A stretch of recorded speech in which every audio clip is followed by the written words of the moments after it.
¿Puede existir una ciencia que estudia la conciencia? ¿La ciencia es objetiva y la conciencia es subjetiva? ¿Son compatibles? ¿Qué papel juega la inteligencia artificial en este dúo? Invitamos a Jon Atkinson, fundador y director del Laboratorio de Inteligencia Artificial. Durante los últimos 25 años ha liderado proyectos de investigación científica y tecnológicas ligadas a esta disciplina. Algunas de sus investigaciones se han centrado en el estudio y diseño de modelos computacionales, sistemas de pregunta-respuesta y sistemas de diálogo humano-computador. Bienvenido. Buenos días. ¿Se escucha bien? ¿Se escucha bien? Súper. Buenos días a todos. Venía medio atrasado hoy día. Pasé donde una clienta que tenía algunos problemas. Me dijo que tenía algunos problemas con el computador, que algo no estaba funcionando. Y efectivamente estaba un poquito desesperada la señora. Le dije que tiene razón, porque los computadores actualmente tienen muchas limitantes, tienen muchas restricciones. Entonces, definitivamente, lo que necesitamos es dotar al computador de más inteligencia, que es lo que hemos estado hablando hasta ahora. ¿Cómo hacemos eso? Esto es algo bastante antiguo que ya hemos estado hablando antes. Y básicamente, hace muchos años surgió algo que se llama inteligencia artificial, que es lo que estamos hablando hoy en día. Por ahora, la definición que voy a tomar, más adelante la vamos a ajustar, es básicamente la ciencia de construir computadores que hagan cosas que si le hicieran los humanos serían inteligentes. Eso es bastante cuestionable desde diferentes puntos de vista. Hay muchos avances, no voy a entrar en detalle en esto, ustedes ya lo han visto, tenemos tecnología de vehículos no tripulados, tenemos reconocimiento de personas, visión artificial, ¿cierto? Tenemos sistemas bastante domésticos que uno puede comprar para llevarse a la casa, una aspiradora, tenemos sistemas de interacción humano-computador, un sinfín de aplicaciones, incluso en la cocina, tenemos este robotito que nos ayuda a limpiar, incluso tenemos sistemas que pueden entender nuestros mensajes, lo que escribimos, traducirlo y llevarlo a un ambiente que podamos tomar algunas decisiones. Pero también tenemos algunos temas que no son tan fantásticos, igual tenemos problemas que resolver, ¿ya? Por ejemplo, este bichito que está ahí, obviamente algo le falta. Pero me gustaría detenerme en dos aspectos fundamentales de todo esto. Básicamente, ¿qué es lo que es común entre todas estas cosas que hemos visto? Todo lo que ustedes han escuchado. Básicamente, todos estos sistemas básicamente son sistemas de procesamiento de información que perciben del medio, tratan de comprender, intentan de comprender de alguna forma y luego generan alguna acción para lograr algún cambio en el mundo. Sin embargo, esto es lo que llamamos un sistema bastante obediente. Lo hacen porque yo quiero, pero en realidad, si ustedes se fijan, todo lo que se ha hablado, todo lo que se escucha, en ningún momento se cuestiona. ¿Qué pasaría si yo le doy la orden a un sistema y el sistema no tiene los recursos adecuados para hacerlo en ese momento? ¿Lo hace sí o no? Lamentablemente hasta ahora eso se hace, sí o sí, 100%. Ese es un punto, ¿cierto?, que hay que abordar. Y el otro aspecto, que lo que se ha hecho hasta ahora, básicamente, es lograr avances minúsculos en lo que se llama inteligencia artificial orientada a tareas, que básicamente en la época de los 60 es lo que se denominó la WIC, Artificial Intelligence, o la inteligencia artificial débil. O sea, usemos computadores para realizar tareas relativamente sencillas que hagan cosas inteligentes que no resuelvan grandes problemas, ¿ya? Pero obviamente ahí surgen un montón de preguntas. ¿Realmente está consciente o ¿sabe realmente lo que está haciendo el sistema? ¿Tiene control de sus estados internos? ¿Su estado interno está modificando la forma como interactúa con el medio? Definitivamente no. Les puse esa figura que está ahí porque obviamente a alguien le dieron la orden de quemarse a los bonzos.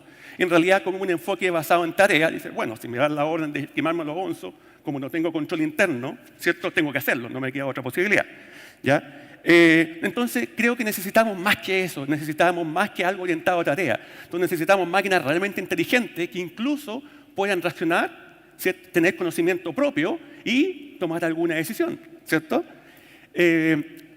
Si volvemos a los orígenes, en los años 60, o mucho antes en realidad, cuando se planificó los sistemas de inteligencia artificial, había varias formas de ver un sistema de inteligencia artificial. Para algunos, inteligencia artificial era básicamente la ciencia de hacer máquinas que pensaran como los humanos. Entonces es una corriente que tiene que ver más con ciencias cognitivas, que se ha hablado previamente en la sesión de hoy. El segundo tenía que ver con el pensar racionalmente, usar nuestras leyes, nuestra filosofía, nuestra lógica para razonar. Con eso es bastante complicado porque ahí dejamos fuera a los animales, que no razonan como nosotros, sin embargo, tienen una conducta inteligente. La tercera es básicamente el enfoque o la visión de actuar racionalmente. Resuelva el problema en base a ciertos objetivos, hágalo. Y la cuarta, donde me quiero detener, básicamente es la visión de construir computadores que actúen como si fueran humanos y todo lo que eso conlleva. Pero eso no es nuevo. Nuestro amigo Alan Turing, el matemático británico, creador del computador, básicamente ya se estaba haciendo esa pregunta. Incluso había dicho que una computadora podría ser llamada inteligente si logra engañar a una persona haciéndole creer que es humano. Y eso lo volcó en el famoso test de la imitación, que algunos a lo mejor han escuchado, el famoso test de Turing, que en qué consiste básicamente, hay 3 piezas, no se ven entre ellas, en una pieza hay un interrogador, una persona, en las otras 2 piezas hay una persona que puede responder y hay un computador que puede responder.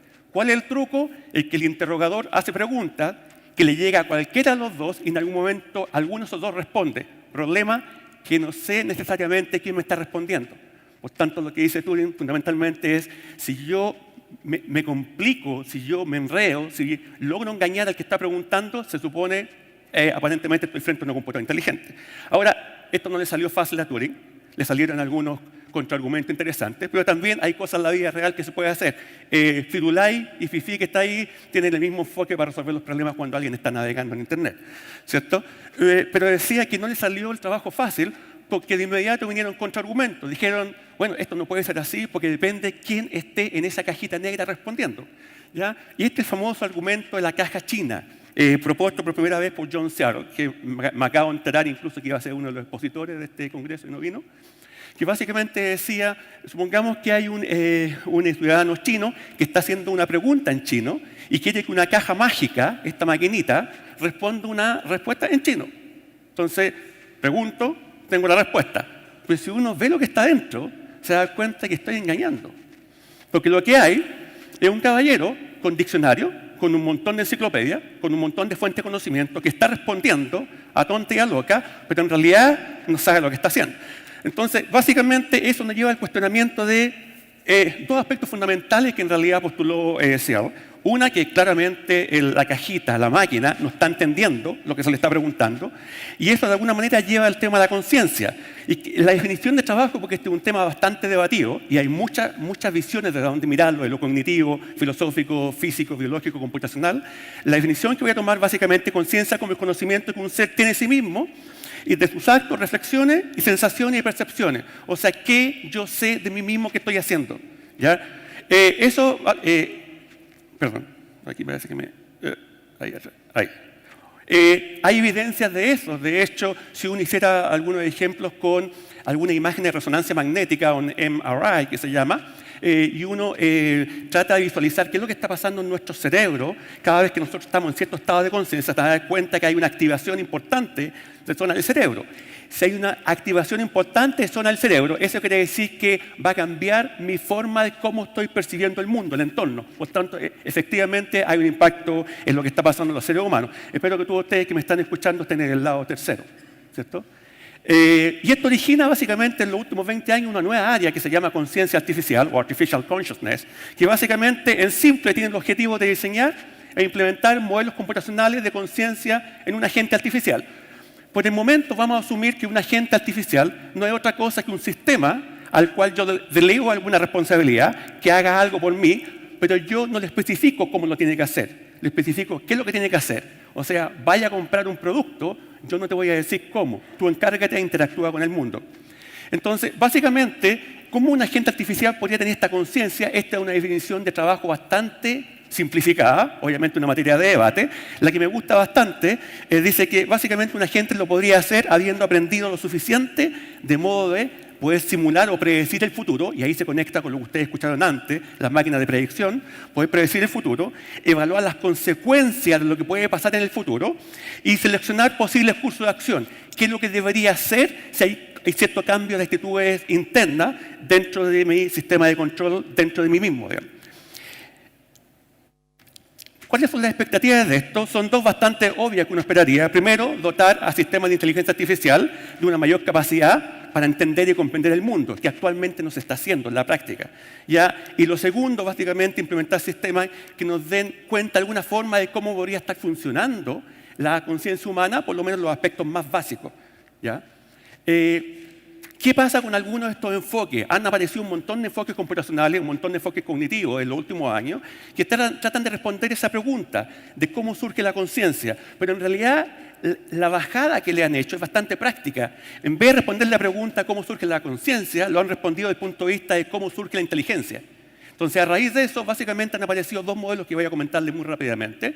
El primero, el que se llama inteligencia artificial, que está basada en las conductas, el comportamiento, la cual ve a un sistema como un agente artificial que interactúa con el mundo y donde su conducta depende del entorno que tenga y las condiciones en ese momento. O sea, con eso dejamos de lado el enfoque antiguo de defina lo que va a hacer y luego actúe, porque en realidad no lo conozco. Entonces, un enfoque ingenieril bastante bueno.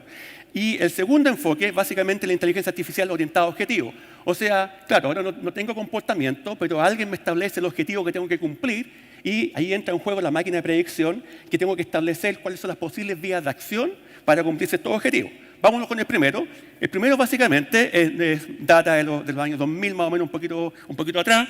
Básicamente tiene el principio de que la inteligencia, y aquí está lo más interesante de todo, el punto de vista de aplicaciones es muy potente. Dice la inteligencia surge como una propiedad emergente de ciertos sistemas complejos. O sea, la inteligencia no es por definición, es por un concepto de sistemas complejos que se llama emergencia en el sentido de que puedo hacer interactuar componentes más pequeñas, las puedo coordinar para que surja un comportamiento que no había preestablecido y que es mucho más complejo. Ahora, este modelo tiene su gracia y desgracia. Primero, que no tiene modelos explícitos del mundo. Yo no especifico el entorno en el cual se mueve. O sea, no es un juego de ajedrez, por así decirlo. Y lo otro, no hay razonamiento formal en términos de lógica matemática. Entonces, básicamente la interacción que tiene con el mundo es aprendiendo. ¿Ya? Entonces, ¿en qué consiste esto? Decíamos que es un sistema que básicamente se basa en el concepto de emergencia, en el cual interconecta comportamientos y los comportamientos van generando conductas mucho más complejas. Fíjense ustedes que si me ven detenidamente, lo que estoy haciendo aparentemente puede ser caminar. Pero en realidad, si ustedes lo miran desde el punto de vista de comportamiento, no estoy caminando. Lo que estoy haciendo es moviendo articulaciones y las estoy coordinando de tal forma que al observador parece que estuviera caminando. Pero el concepto de caminar no existe. Un poco ese es el supuesto que está por detrás. Entonces, ¿qué es lo que tiene cada comportamiento? Es una acción que está ahí, que se puede activar, que tiene un estímulo de entrada, muy simple, y que tiene una acción de salida. Pero si ustedes se fijan, cuando yo camino, tengo varias conductas que pueden estar interactuando, y seguramente cuando yo camino hacia adelante, ustedes dirán, obviamente no camino hacia atrás. Por tanto, quiere decir que es conducta que están viviendo ahí, conviviendo, pero que se empiezan a inhibir. Entonces, por eso es que este modelito se agregan algunos switches especiales que le dicen, ¿sabe qué? En algún momento algunas conductas que se van a inhibir, suprímala. Ya, párela, porque hay otras conductas que van a ganar. Eso puede ser tanto cuando recibe un estímulo como cuando genera una salida. Si a usted no le queda claro, fíjense el comportamiento de su jugador. Fíjense la forma que tiene de agarrar y todavía no la chunta a la pelota. ¿Se dan cuenta qué es lo que está pasando? Ya, hay varias conductas que están luchando por sobrevivir. ¿Ya? Y luchando, algunas se activan, otras se desactivan, pero lamentablemente su máquina de predicción parece que no es muy buena, nunca la chunta. ¿Ya? Básicamente, ¿en qué consiste esto? El primer modelo que había no es otra cosa que es un sistema que interconecta las conductas, o sea, conecta los comportamientos que están en este momento realizándose en mi organismo, ya los coordina de tal forma que, por un lado, los permite conectarlos entre ellos, ¿cierto? Y por otro lado, permite que compitan, porque van a haber algunos comportamientos que son más importantes que otros. ¿Ya? Para que ustedes vean en la práctica qué significa eso, les voy a mostrar elegí este video porque quizás la mayoría lo ha visto por las redes sociales, entonces es interesante. Es el famoso Atlas, que lo desarrolló la empresa norteamericana Boston Dynamics, ¿cierto?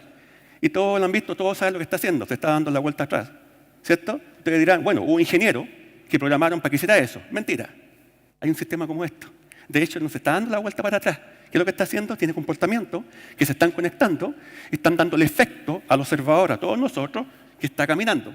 Por tanto, lo que puedo hacer con eso es fantástico, porque yo podría diseñar sistemas que se adapten totalmente a los medios, donde sea que estén, sin necesidad de que yo haya especificado algo previamente. Ese es un enfoque. Sin embargo, tiene un problema desde el punto de vista de la conciencia de lo que hablábamos. ¿Se acuerdan cuando decíamos que teníamos que tener la capacidad de predecir, la capacidad de adelantarnos? En realidad no estamos haciendo eso. Estamos reaccionando al medio. Por tanto, ahí tenemos algunas dificultades. Y como tenemos algunas dificultades, surge un segundo enfoque, que es este enfoque orientado a objetivos, en el cual tenemos nuestro agente que puede interactuar con el medio, pero tiene objetivos que cumplir. Por tanto, como tiene objetivos que cumplir, tiene que evaluar alternativas. Y como tiene que evaluar alternativas, se puede adelantar en el tiempo, definir, me conviene más una que la otra. ¿Ya? Por ejemplo, este amigo que está ahí está resolviendo un problema que era la inteligencia artificial clásica, orientada a tareas. ¿Qué es lo que hace? Reconoce que tiene, no sé si se alcanza a ver atrás los cuadritos, digamos, no las figuras, sino lo que lo rodea.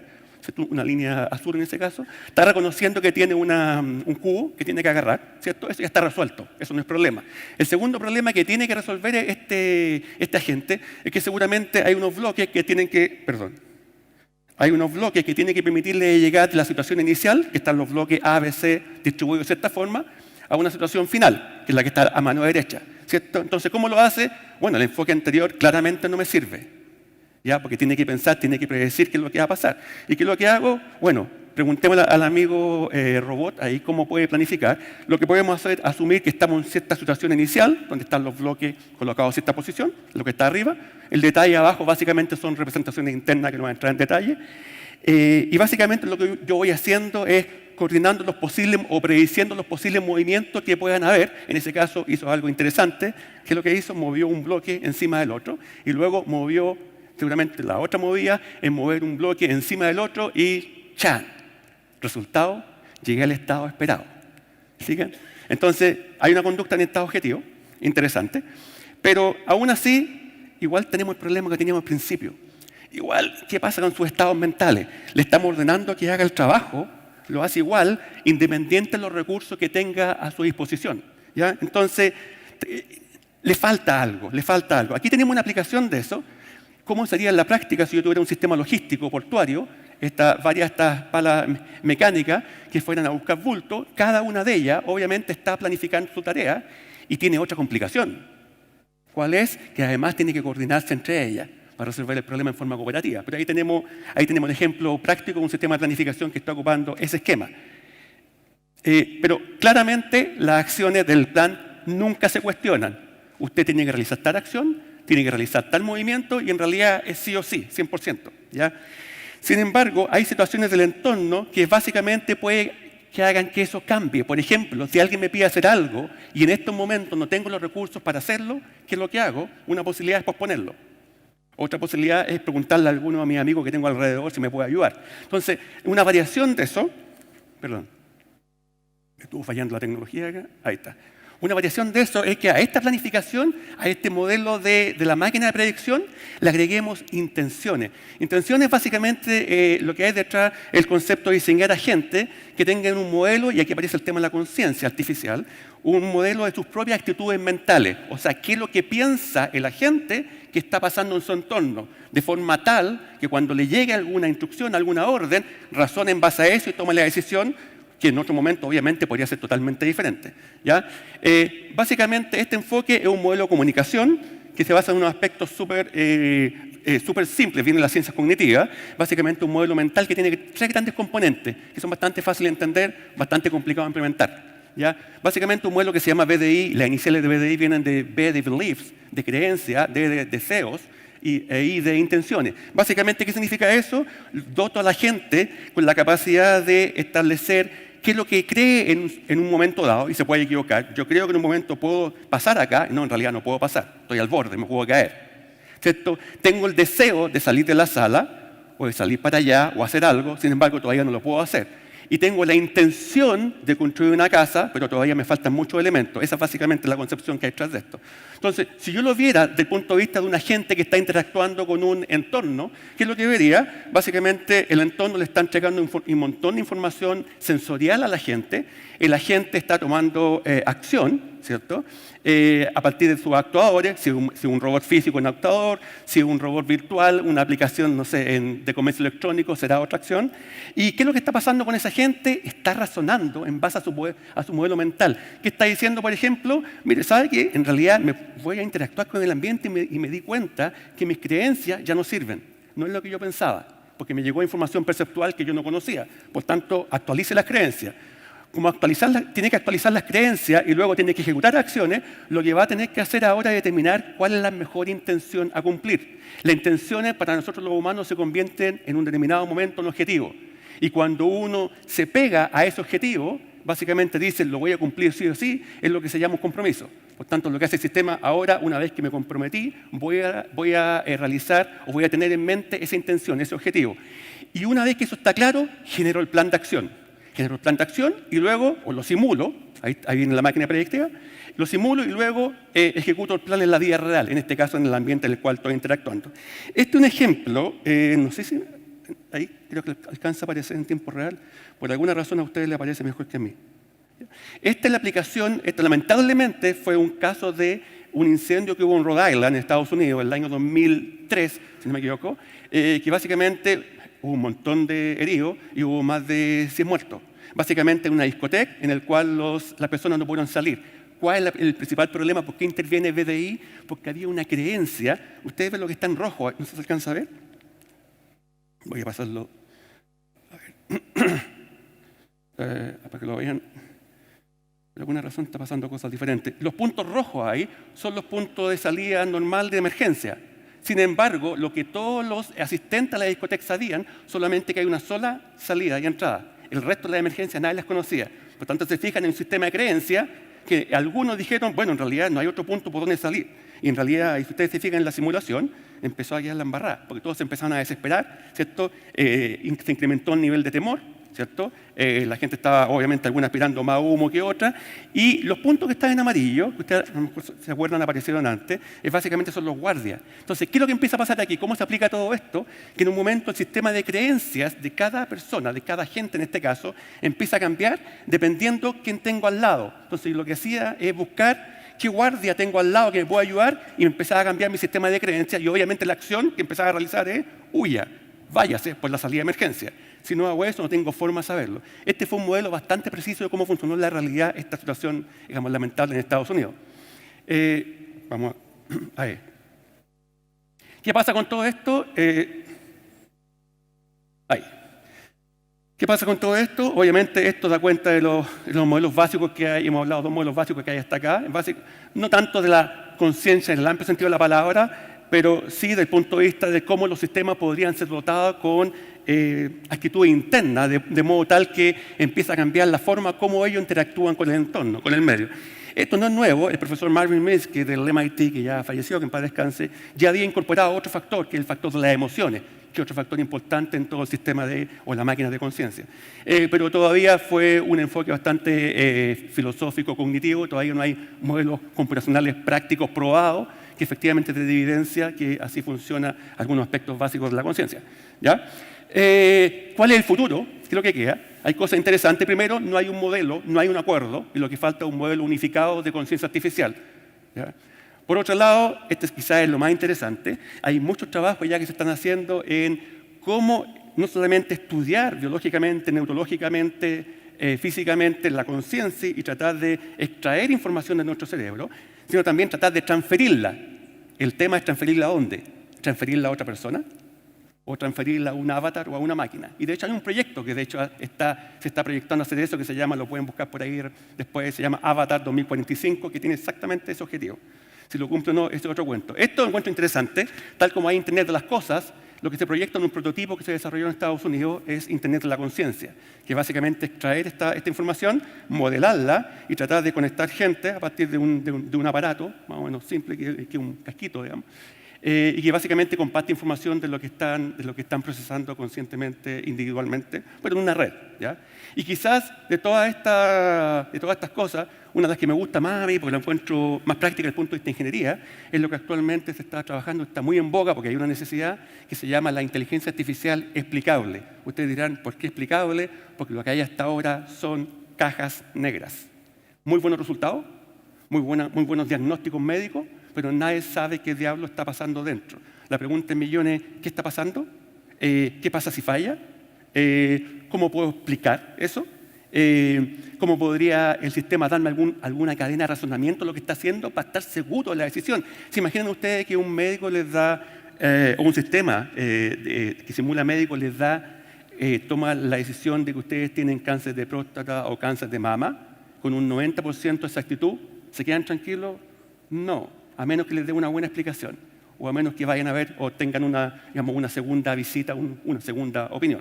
Eso es básicamente lo que está pasando ahora a nivel de ingeniería. Esto es lo que tiene. Ya, de hecho, es una necesidad de la empresa. Tiene alto trabajo científico y tiene alta necesidad ingenieril.